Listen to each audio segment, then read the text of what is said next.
कि यहाँ आने का अवसर प्राप्त हुआ, आप लोगों के समक्ष बात करने का अवसर प्राप्त हुआ और आप सब लोग स्वयं आए, एकजुट हुए और एक साथ होकर इतनी देर से हमारी बात सुन रहे हैं, इसलिए सौभाग्यशाली मैं हूँ और आप सब लोग बधाई के पास हैं। आज केसरीपुर ग्राम सभा में मीटिंग का आयोजन कराया गया, जिसको यहाँ के मुन्नू जी ने, अर्जुन ने, विशाल ने और जो भी अन्य लोग कमेटी के साथ जुड़े रहे, उन सभी को बहुत बहुत धन्यवाद।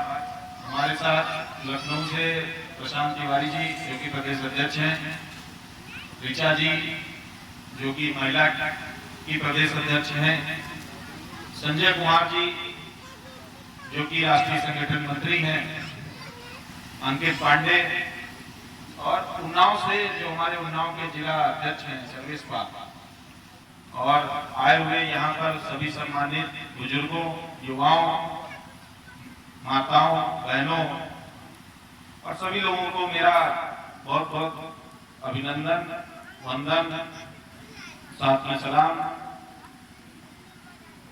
साथियों, हम लोग बहुत दिनों से प्रयास कर रहे हैं कि किसानों की हालात में सुधार हो।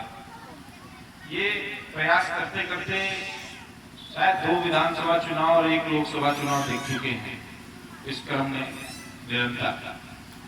निरंतर लोगों को जोड़ा, लोगों के पास गए, लोगों से बातचीत करी, जिन समस्याओं के विषय में बात करी जाती है कि ये समस्याओं का निदान नहीं हो रहा, समस्याएं जहां थी जस की तस खड़ी हुई, ये समस्याएं बदल नहीं रही है, ना हमारे आने से और ना किसी और के आने और जाने से। तो कहीं ना कहीं कुछ ना कुछ कमियां हम लोगों के भीतर भी होंगी, जिसके कारण ऐसा नहीं हो रहा है। 2014 में जब भारतीय जनता पार्टी सरकार बनाने के लिए वादे कर रही थी, तभी हम लोग कह रहे थे कि सुनने में तो बहुत अच्छी बातें लग रही हैं, लेकिन ये जमीन पे करना बड़ा मुश्किल काम है। सरकार बनी, सरकार बनने के बाद मुझे याद है सबसे पहले गन्ना किसानों के लिए कुछ लाभ देने की बात कही, लेकिन वो सारा का सारा लाभ जो 5000 करोड़ रुपया बांटा गया, वो चीनी मिल मालिकों के पास चला गया। किसानों को ना उसका भुगतान हुआ, ना पुराने पैसे का भुगतान हुआ और नई समस्याएं जस की तस खड़ी रही। उसके बाद फसल बीमा योजना आई। अब मैं यहाँ अगर बैठे लोगों से पूछूं कि फसल बीमा योजना कितने लोगों को लाभ हुआ, तो कोई हो तो अपना हाथ खड़ा करे, तो मतलब नहीं है। सॉइल टेस्टिंग जो आप लोग जो मिट्टी का परीक्षण कराते हैं, उसके लिए सरकार ने बहुत सारे कदम उठाए और पैसा खर्चा किया, तो अब उसमें भी यहाँ कितने लोगों ने उसको कराया, अगर कोई हो तो बताए।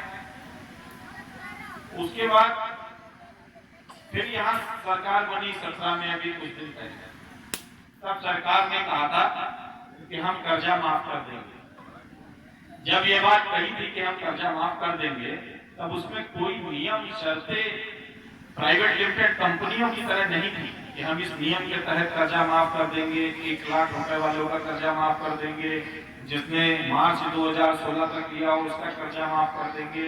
ऐसा कुछ भी नहीं। उन्होंने कहा जिस भी किसान ने कर्जा लिया है, चाहे फसली ऋण हो और चाहे वो उपकरणों पर ऋण हो, हम उसको माफ कर देंगे। ये घोषणा किसानों ने स्वतः मान ली। क्यों मानी? क्योंकि वर्तमान में देश के जो प्रधानमंत्री थे वो आए और उन्होंने इस घोषणा की पूरे मंच से सबके सामने कहा और घोषणा की कि हम जैसे ही आएंगे वैसे ही माफ कर देंगे। जैसे ही आए तो पता चला कोष में पैसा नहीं है, वही पुरानी बात, पैसा नहीं है तो हम माफ कहां से कर देंगे, हम कहां से लाएंगे। फिर उसके बाद उसमें कटौती की गई। 85 लाख किसान जो उस माफी में आ रहे थे, 86 लाख, वो भी 28 लाख रह गए, क्योंकि पहले 2.25 करोड़ किसानों को इससे लाभ मिलना था और 88 लाख किसानों में भी अभी तक पूरी तरीके से किसको मिल पाया है या नहीं मिल पाया है, मुझे पता नहीं। अब इनकी सरकार से पहले चले जाते हैं तो समाजवादी पार्टी की सरकार थी, उसमें भी हम लोगों ने काफी धरना प्रदर्शन किया, यहाँ पे मुकदमे भी लगवाए और चोट भी खाए बहुत सारे हमारे कार्यकर्ता, जब ओलावृष्टि और सूखे का पैसा बट रहा था। गलत कह रहा हूं? किसी को नहीं मिला और हम लोग निरंतर प्रयास करते रहे, लड़ते रहे, लेकिन नहीं मिला। मैं थोड़ा जैसे सर्वेश ज्यादा उग्रता में बोल जाते हैं तो मैं उनको मना करता हूँ, लोग प्रधानों के खिलाफ कहते हैं तो उनको भी मना करता हूँ, लोग वीडियो के खिलाफ कहते हैं तो उनको भी मना करता हूँ। क्या हम लोग जब तक अलग अलग रहें तब तक इन बातों का कोई मतलब है? हम क्या कर सकते हैं भाई? अभी हम यहाँ से चले जाएंगे और फिर वही प्रधान होगा, वो आपकी बात क्यों मानेगा? मानेगा तभी, जैसा अभी प्रशांत कह रहे थे कि आप 100 लोग एक साथ इकट्ठा होंगे, उसके दरवाजे चले जाइए, वो आपकी बात मान लेगा। मेरी तो आवश्यकता भी नहीं पड़ेगी, मेरी तो जरूरत भी नहीं पड़ेगी, लेकिन आप 100 इकट्ठा तो हो जाइए, और जिस दिन आप 100 इकट्ठा हो जाइएगा उसकी तरफ उस दिन से अगर आप जाइएगा किसी के दरवाजे और वो एक उंगली उठा दे तो मुझे बताइएगा, मैं उसकी एक उंगली तोड़ दूंगा। आपको एक गलत शब्द कह दीजिएगा तो बता दीजिएगा मुझे, उसकी जवान खींच लूंगा। लेकिन आप उसके लिए एकजुट होइए, तो आप अपनी बात कहिए, तो आप जातियों में बटे हुए हैं, आप धर्मों में बटे हुए हैं, वोट देने के समय आप जाति और धर्म के आधार पर ही वोट देते हैं। आप वोट किसान के नाम पर देते ही नहीं है, और जब आप वोट किसान के नाम पर देते ही नहीं है तो फिर समस्याएं कैसे? तो जाति है, जाति खाइए, धर्म ओढ़िए, फिर क्या बचा? इसमें खुश रहिए। किसान मंच का काम है गांव गांव जाकर किसानों को, मजदूरों को, जो लोग मुख्य धारा से देश में छूट गए हैं, जिन लोगों के पास योजनाओं का लाभ नहीं पहुंचता है, जो लोग प्रताड़ित हैं और ऐसी चीजें जो शासन अनैतिक रूप से करता है, उसके लिए उनकी आवाज को यहाँ से लेकर लखनऊ तक और लखनऊ से लेकर दिल्ली तक उठाने का काम किसान मंच करता है। राष्ट्रीय किसान मंच इसी उसमें निरंतर काम करता आया है। हम आपको ये नहीं कहते कि आप लाठी लेके लड़ाई करिए, आप किसी को मारिए, आप किसी को पीटिए, आप किसी अधिकारी को बंधक बना लीजिए, या उससे कुछ हल नहीं निकलना, उसका कोई समाधान नहीं है। डर लोकतंत्र में जहां आप 500 लोग एक साथ खड़े हो जाएंगे वहीं डर है। आप इतने लोग यहाँ बैठे हुए हैं, यहाँ अगर प्रशासन चाहे भी तो चाहकर नहीं आके आपका कुछ कर सकता है, क्योंकि आप एकजुट हो, एकजुट हो। अभी आप अलग अलग हो जाओ, जैसा चाहेगा वैसा करेगा। तो एकजुटता तो आपको लानी होगी ना अपने अंदर, वरना सरकारें आएंगी और आप दूसरी सरकार को दोष देते रहेंगे, सरकारें चली जाएंगी, वो आपको लूटती रहेंगी, आपके बच्चों का भविष्य बर्बाद करती रहेंगी, और जो हालात देश में है वो बहुत ही खतरनाक किस्म के हो गए हैं। तब देश गृह हिंसा में जलने लगेगा, अब इसका भी पता नहीं है। मीडिया हो या अखबार हो, हमेशा खून से सुर्ख रहते हैं, किसी ना किसी का खून, जैसे गाय का खून, जैसे एक महिला पत्रकार का खून, और चाहे जैसे कहीं कोई दुर्घटना और दुर्व्यवहार हुआ। गाय का खून क्यों कह रहा हूं? सरकार ने कहा गाय के कटने पर प्रतिबंध लगना चाहिए, मैं भी समर्थन करता हूं और सभी लोग समर्थन करते हैं, कोई नहीं कहता कि गाय के कटने पर प्रतिबंध नहीं लगना चाहिए। लेकिन जब वो आवारा पशु हो जाता है तो उसका प्रबंध भी तो सरकार को करना चाहिए, या उसका प्रबंध स्वयं गांव वाले करेंगे या स्वयं लोग करेंगे, शहर के लोग करेंगे, इसका भी तो सरकार को देखरेख करना चाहिए। सरकार नहीं करती है अभी तक।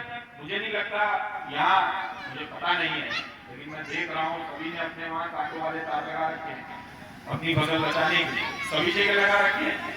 फसलें बर्बाद कर ना करें। जानवर इसलिए है कि जानवर इसी में भिड़ते हैं, टूटते हैं और चोट खाते हैं, फिर वो सड़ते हैं। ये सरकारों को दिखता नहीं है। इसके लिए सरकार कोई कदम उठाती नहीं, वो इसलिए कि वो एक धर्म से जोड़ के उसको वोट चाहिए, वो वोट दे देती है, उसके आगे से उसका कोई ठेका नहीं है, उसके आगे का उसका कोई मतलब नहीं। आप जानिए, आपका काम नहीं।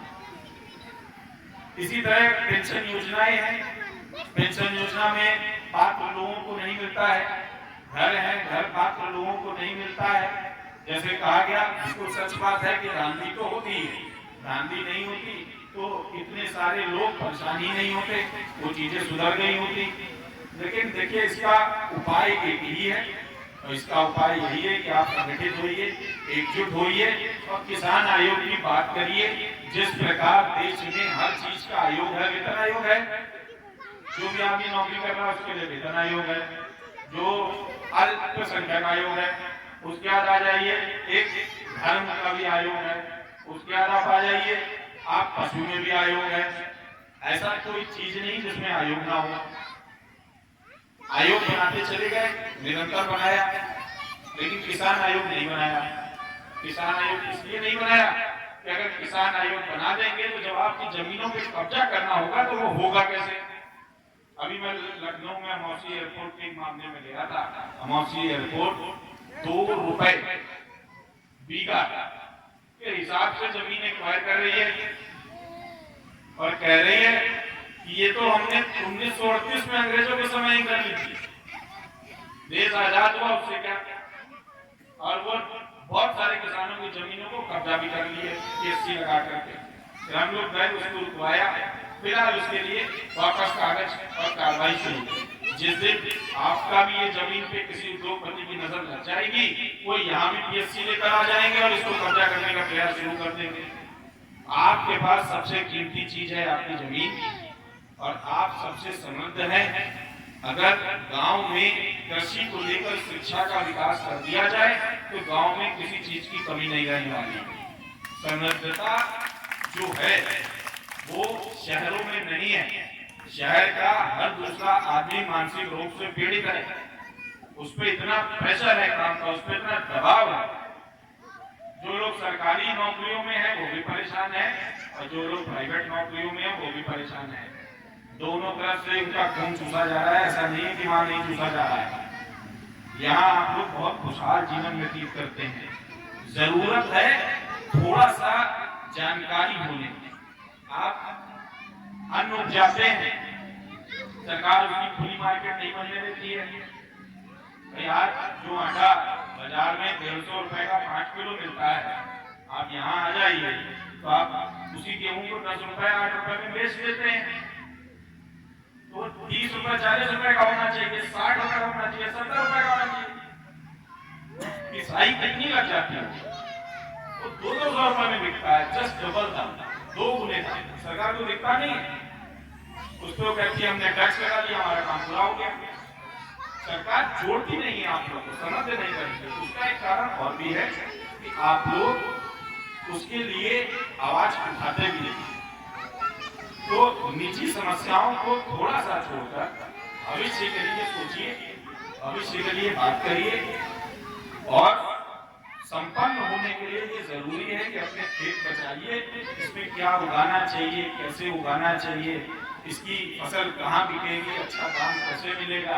केवल गेहूं एक ही जगह दे करके और पैसा बाद में मिले और सस्ता बेचना पड़े, या गन्ना पाती बेच दे मिल में और उसकी पर्ची लिए घूमता रहे, इससे समृद्धि नहीं होने वाली है। आपके बच्चे समृद्ध होंगे।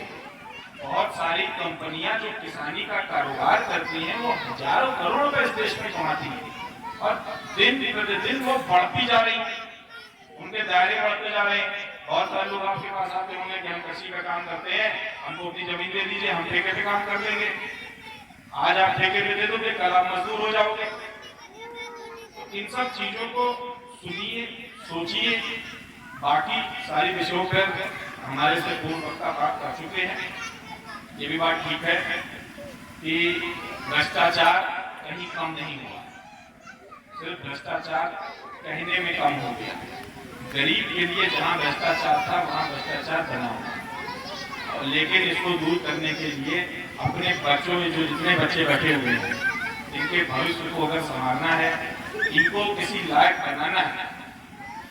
अगर आपको लगता है कि भविष्य में मेरा बेटा है, मैं चाहूंगा कि वो ऐसा ही काम करे जिससे मेरा सर फख्र से ऊंचा हो, और हर बाप चाहता है कि उसके बेटे से उसका नाम जाना जाए।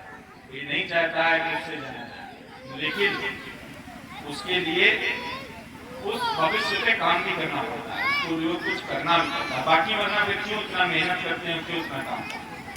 इसलिए हमारी बातों पे थोड़ा सा गौर करिएगा, थोड़ा सा ध्यान दीजिएगा। और आप कभी, जैसे ऋचा जी ने कहा, ऋचा जी की बात से मैं पूर्ण सहमत हूँ। वैसे तो नार जी का कहता हूँ, मंच मत लगाया करो भाई, साथ में बैठा करो, सब लोग एक जगह के साथ बैठा करो, कुर्सियां डाला ही मत करो। लेकिन भाई रिवाज है, पड़ती है, तो महिलाओं के लिए भी भाई कुर्सियां जरूर पड़नी चाहिए। ये बात बिल्कुल सही है, ऐसा नहीं होना चाहिए कि महिलाओं के लिए कुर्सियां नहीं पड़नी चाहिए। हम लोग अलग अलग बात करेंगे तो अलग अलग कैसे बढ़ेंगे, आपको भी अच्छा लगेगा, बुरा नहीं लगेगा, मुझे तो अच्छा ही लगता है। हर आदमी आजकल शहर जाने की होड़ में है, शहर में तो इसका चलन और ज्यादा, आदमी खड़े रहते हैं, औरतें बैठी रहती है, वहाँ बिल्कुल उल्टा है।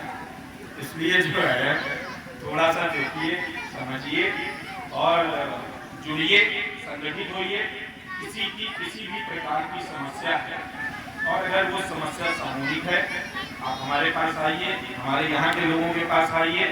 हमारा नंबर है, जिसके पास होता है मैं सबका फोन करता हूँ, सबसे बात करता हूँ। आप सर्विस का नंबर ले लीजिए, यहाँ अर्जुन का नंबर ले लीजिए, प्रशांत से बात कर लीजिए, किसी से बात कर लीजिए, सभी बात करते हैं।